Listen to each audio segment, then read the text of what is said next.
This is LA's first. Live from Los Angeles, welcome to the Dr. Erin Show.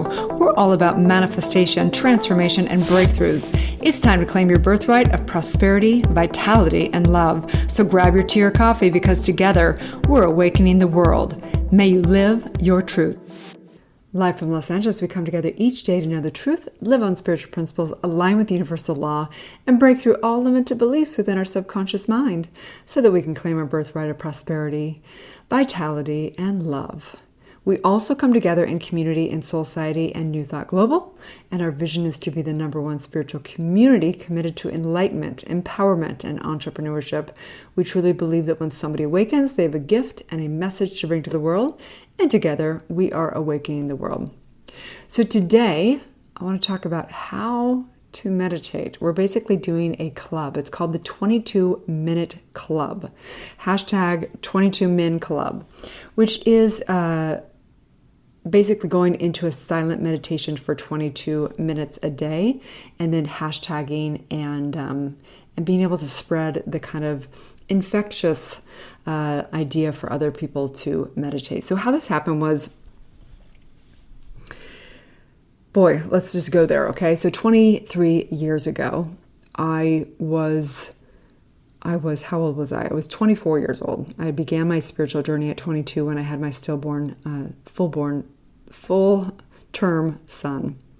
And a year later, I had my son, who now is 25 years old. And I remember I was sitting with my son, and he had just gone down for a nap, and I was sitting there next to him. I was just watching him. I was literally just watching who he was, the miracle that he was as this little guy, you know? And I just felt so miserable inside. I just felt like I wasn't even in that room. I was sitting there. It was like a glimpse of actually seeing him, and I just realized that I never had even seen my son. I feel like I felt like I was a mom that wasn't really even there. I wasn't even present for my own son. My mind was always somewhere else. I need to get something done. Or, you know, what hasn't happened today, or has somebody text or not text, or just stressed out. And I just was not a present mom. I didn't have the tools to actually be in that beautiful space of this little baby.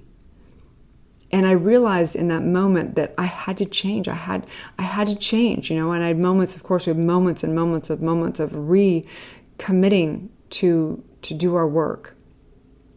And I was reading, of course, I was really obsessed with spiritual work, and I couldn't afford to get a spiritual coach. There was probably no such thing at that point in time, a long time ago. And I didn't have any money, so what I could afford was a book. And I was reading a Deepak Chopra book, and in the book it said to meditate for 20 minutes in the morning and 20 minutes in the evening. And I began to do that. It was very hard.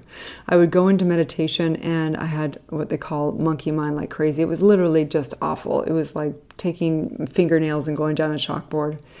And I could not meditate, but I thought, it was the only thing that I'd read that was consistent through the books that I'd read and through the great minds that I'd learned of, that they all meditate. They all would refer to meditation. So I thought there has to be something here.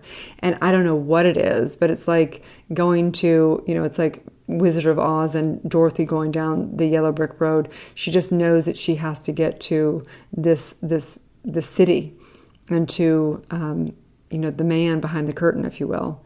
She didn't know what it was going to bring, but she just knew, and all signs were directing her towards that, and she had to go to that city.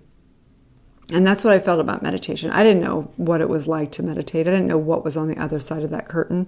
I didn't know anything. I just knew that all signs were pointing that if I just did that, there was going to be something on the other side of the veil. So I began to meditate, and it was awful. I really couldn't even meditate for 5 minutes at first. It was torture, and my mind would trick me. You know, I would think, well, I don't have time to meditate, or, you know, I got to get up and do this to-do list, or my son needs me, or whatever. Everything would get in my way of meditating. But it was like a knowing. There was a knowing that if I just went past that wall, if I just stayed in meditation, I knew at a core of who I was that there would be something miraculous on the other side. So I kept doing it.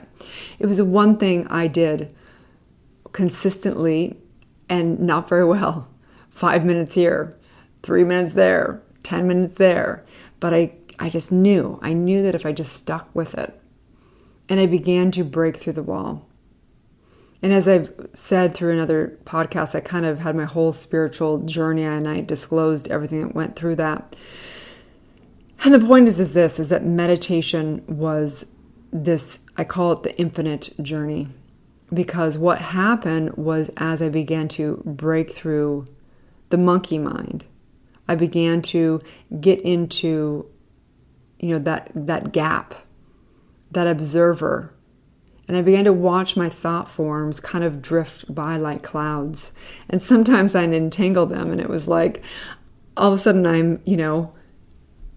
I'm with my girlfriends down, hanging out at a cafe, and I'd be like, wait, I'm in meditation. Let me come back to this present moment. And I'd, release that. And then all of a sudden I'm stressed doing my bills, trying to think about all the things I need to get done. And I'm like, wait, breathe again, come back to the present moment.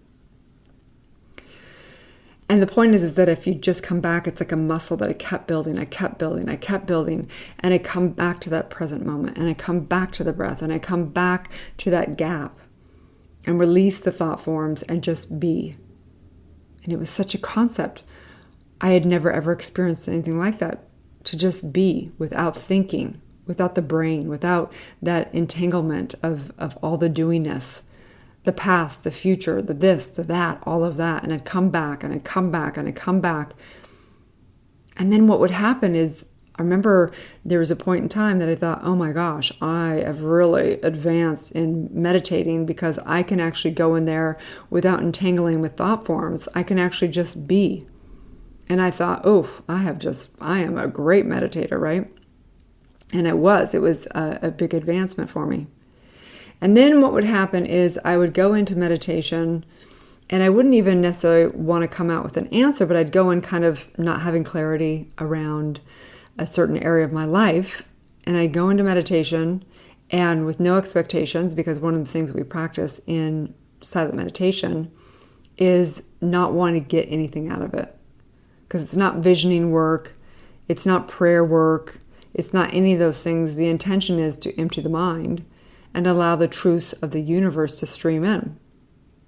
But I would go in some confusion in my life in, different areas, whether it be in my relationship.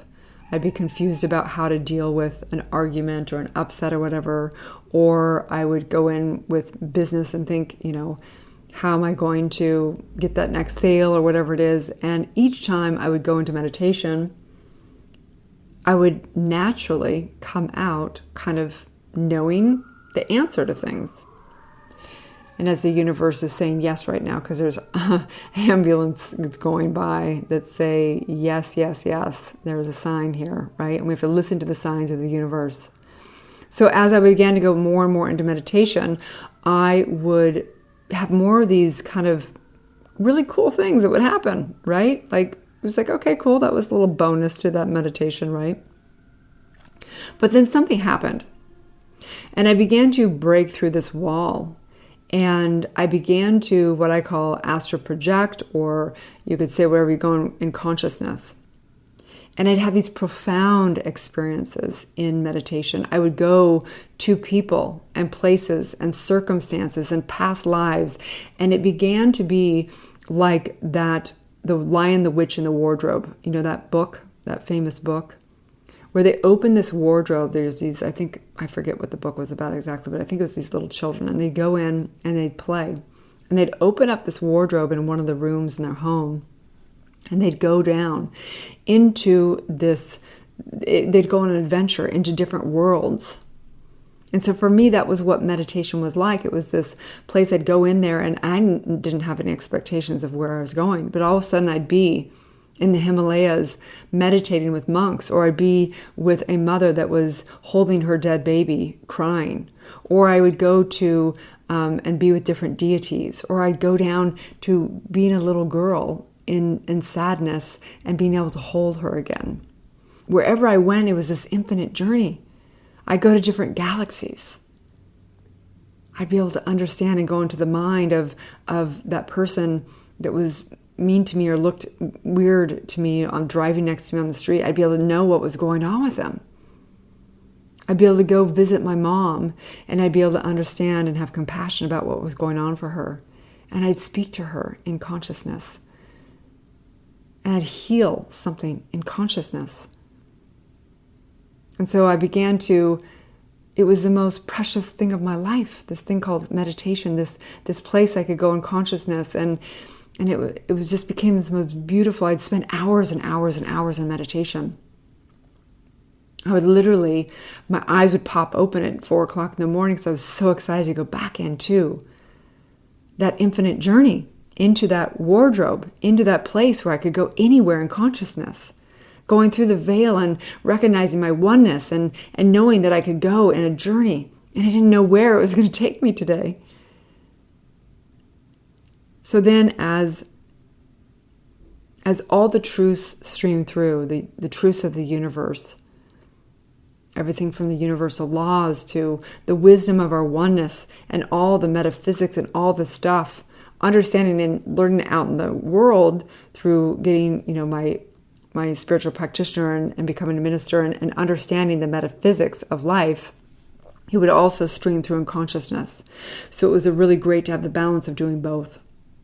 But then what happened was I came to Los Angeles. I came to Los Angeles some years back because I had a mission, and Spirit had spoken through my higher self that I really wanted to finish up my doctorate out here, and I wanted to also, it was called to get into media, knowing that the whole world looks to Los Angeles and to media and as in, they're touched, they're impacted, they're programmed through media. And Spirit was kind of ebbing me towards media because I can bring truth and do it in an entertaining way. And so I came to Los Angeles, and what happened was I was so fed. I was so fed by the years and years and years I had spent for hours and hours in meditation and with divine and with deities coming and all this infinite wisdom that came through, that when I came to Los Angeles, my spiritual practice of meditation went down significantly. My spiritual practice of practicing with every breath of my life and getting in a right mind every day, and the discipline of my spiritual practice grew exponentially in the concrete jungle of Los Angeles. But my meditation and my touching on that divine went down and down and down. And I began to feel a little bit, it was like that bliss, that nectar began to decrease. But my power and my stance of knowing who I am in the world got stronger because I was really practicing this chapter of the truth of who I am. And my only prayer, I only have one prayer. People pray for things. They pray for their soulmate. They pray for, to make $1 million. They pray for to get skinnier. They pray for whatever it is, right? I only have one prayer. And my prayer is to be connected with Source, with divine, because I know in that everything is added. But seek ye first the kingdom of God and his righteousness, and all these things will be added unto you, right? But seek ye first the kingdom, right? The heaven within. Because we recognize when we seek that temple, when we seek that heaven, when we seek and go there, to the kingdom, to the heaven, to the realm that is divine, and the righteousness, the right mind, our cuppeth runneth over. Our cuppeth runneth over, and all things are added. Infinite potential, infinite innovation, infinite everything.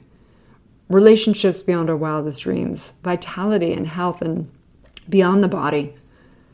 And money, of course, money, because it all flows. It's a currency, right? And in that flow of being one with divine, things just open up, doors open. You have charisma. They want to do business with you. They want to be friends with you. They want to, be with you. All the above. And so my only prayer is to be connected to Source. So I've been praying lately because I just felt like, as much as I know who I am, as much as I feel like it's all divine, it's not like this isn't connected and this is connected, because it's all one thing going on. But I've been praying lately to really get deep, deep, deep back into that infinite field, into that adventure, into the infinite journey of meditation. Because I've been meditating over the years, but just not to the extent that I used to. And so as a coach, it is my joy to have accountability and come together in community to inspire one another in what we're truly committed to.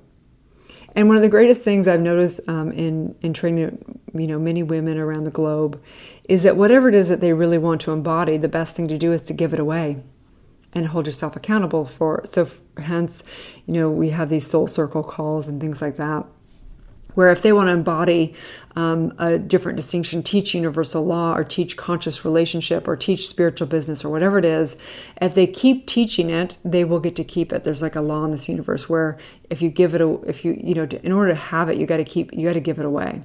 You've got to if you want it, you want to embody it, you've got to give it away. So I'll have the women do consistent challenges or soul circle calls to give away consistently what they want to really embody fully. And this is what came to me. I was like, okay, so if I want to commit to deep, deep meditation again, profound meditation, how am I going to give that away to have that, right? So we came up with a little fun challenge. And the challenge is hashtag 22MinClub, meaning 22-minute club. And the reason why, because number one, 22 is my favorite number. I don't know what it is, but I just love that number. I know that it resonates for me like I'm in synchronicity of my life. It's like my sign. So, and obviously I do more than a 22-minute meditation, but when I'm getting back in, it's like going to the gym. You know what I mean? When you first get back to the gym, it's kind of hard. It's hard. It's not easy. And if you tell yourself you're going to do some huge workout, you most likely won't do it. But if you just go, well, I'm just going to start the walk, and then all of a sudden you're jogging and running, right? If you just start a little bit, then if I just kind of walk to the gym, then maybe I'll feel like working out, right? So that's kind of the way I feel about 22 minutes of silent meditation, in that it's long enough, because what happens when I first get back into the gym of meditating, my monkey mind is going crazy, right? And it takes some time to break through that. And I feel like if I went, say, 11 minutes, it's not enough time sometimes to break through that wall. But 22 minutes I've found you're always through that wall for myself before 22 minutes. It might be 15 minutes. It might be at 11 minutes. And then as I keep doing it, it might go down to a few minutes, until I break through that monkey mind. But 22 minutes feels like it's not too long to where it's undoable, but it's not small enough to where you don't really actually get in there and get connected. So it's super fun, because the challenge is this. The challenge is to go into silent meditation. And what is silent meditation, right? I teach meditation, and there's infinite ways of meditating. And there is basically a gradient of meditating. On one side is where we focus the mind.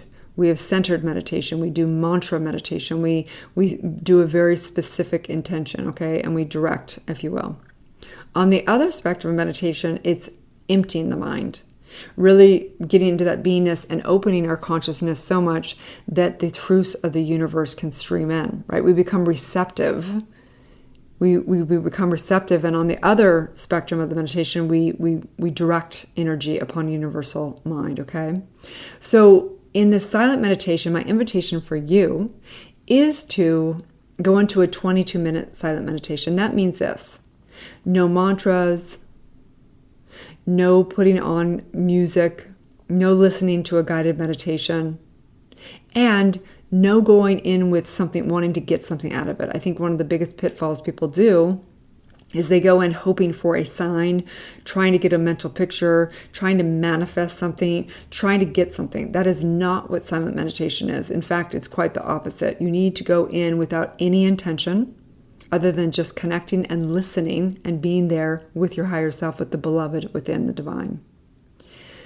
not having any expectation, not judging if you have monkey mind or not having attachment to where it goes, but literally just being with what is. And in this, I recommend, obviously being in a place where you're not going to be disturbed. And I recommend turning your phone on airplane mode so you don't have Wi-Fi going through, but turning also on an alarm. Because what happens is as you go into a 22-minute meditation and say you're just going to, open your eyes and get the clock, it's going to feel like forever going, forever, because you're going to constantly want to look at the clock, and 2 minutes feels like 10 minutes, right? You're like, oh, why is it taking so long? So getting in there, setting your alarm for 22 minutes so that you can just fully be in there. And your mind's going to want to have you come out. It's going to want you to do your to-do list. It's going to tell you all the reasons, your body might be uncomfortable. You think, you think you can think of everything. Your mind is going to play tricks on you of why to get out of that 22-minute silent meditation. But my invitation is for you to have the discipline to just be with it and commit to those 22 minutes, setting the alarm and allowing the miracle to happen. Meaning that just being with what is. That's the miracle. So last night, now I've been doing these 22 minutes, and what happens is when I break through the wall and I start getting into that nectar of life, that nectar within, sometimes I feel like I'm like drugged when the 22-minute alarm goes off, and sometimes I'll reset it, okay? You don't have to do that, okay? But for me, it's like, it is the 22-minute is a minimum commitment for me. And if I feel so inspired, I'll go another, okay? And maybe multiple throughout the day, or not. But I make sure to do one. And so in this last night, I was meditating. I was actually with a girlfriend, a dear friend, and we do meditation together. I love doing meditation with my friends that are very highly woke. And we set the alarm for 22 minutes. And I went in, of course, and it was only a few minutes in that my monkey mind began to stop, and the right and left hemisphere of my brain started connecting. And then there I went. I was up in this temple in the top of the Himalayas, and I actually was within this monk. He was young. He was probably in his 20s or something like that. And I was inside of him, literally in his consciousness. And his consciousness was speaking to me, and he was saying, I understand that it's hard to do your spiritual practice sometimes in the concrete jungle of Los Angeles. But all you need to do is just come here and be with me. Be with me. Be in my heart, be in my consciousness, and connect with divine at such a profound level. And I just sat there in there, just feeling the connection, feeling that divine connection, that total overflowing of the cup, the total bliss, the total nectar. And then I journeyed again, and I went to myself as a little baby at 6 months old, and I was in a crib at my grandmother's house. My mother and father had left me for a month at 6 months old as I went over to Europe, and my grandmother was not so nice. And I was sitting in this crib crying and crying and crying as a little baby. And I picked myself up, and I held myself in my own arms. And I began to calm down as the baby and began to feel so whole and so held and so loved and so safe. And then my conscious came back, and I sat in this beautiful space of total bliss and total overflowing, and tears of joy streamed down my face. And right then the alarm went off. I clicked off, and then I sat back in the meditation. And I just said, thank you, thank you, thank you. Thank you. I'm back. This is the most beautiful thing I've ever experienced. And the most sacred thing of my life is my divine connection. It is the most sacred part of my life. It is so beautiful in that journey. And so I just think, oh my gosh, if we can touch one person's life with the 22-minute club, if we can hashtag just one thing, we're not promoting anything, we're not selling anything, just the point and the purpose is to inspire one person to go within and touch on their divinity. And so I just know today is a beautiful day to open that wardrobe, to step in and fly into consciousness, into the realms of the oneness, into that dimension that is dimensionless. And I just say yes, yes, yes to this incredible, infinite journey of meditation. Have a beautiful day, and may you live your truth. And again, I really invite you to spread this hashtag. Hashtag 22MINCLUB, 22 Men Club. Post a picture of yourself on your Instagram stories or wall or Facebook or anywhere on social media. Hashtag, let people know about it. Go into a 22-minute silent meditation. Set your alarm. No mantra, no guided meditation, no music. And let's just allow the miracle to happen. I don't know if I've ever been so excited for something, just because I just know this is the greatest gift that I ever gave myself, is to discipline myself to go into silent meditation. I love all kinds of meditation. I love Kundalini yoga. I love breath work. I love, all different types of meditation. But silent meditation, for me, is where the magic happens. So give it a try. Have a beautiful day, and may you live your truth. Thank you for tuning in to Soulciety and Dr. Erin podcast. If you've had a calling to be a spiritual leader or coach, you can go to soulciety.com and check out our free training. If you've received value here, I would love it if you take a moment and give a 5-star review. In exchange, I have a ton of free gifts for you. Grab your free Awakening book, 40 guided meditations, and digital manifesting masterclass. I also have a free money meditation and worksheet for you, so you can begin to break through your scarcity mindset and claim your birthright of prosperity. You can get all of your gifts and learn about our upcoming transformational events in my bio link in both Instagram and Facebook. That's under drerin.tv, which is DRERIN.tv. Also, I'd love to invite you into our free private community on Facebook under groups called Soulciety. That is facebook.com/groups/Soulciety. That's SOULCIETE. Have a divine day, and may you live your truth.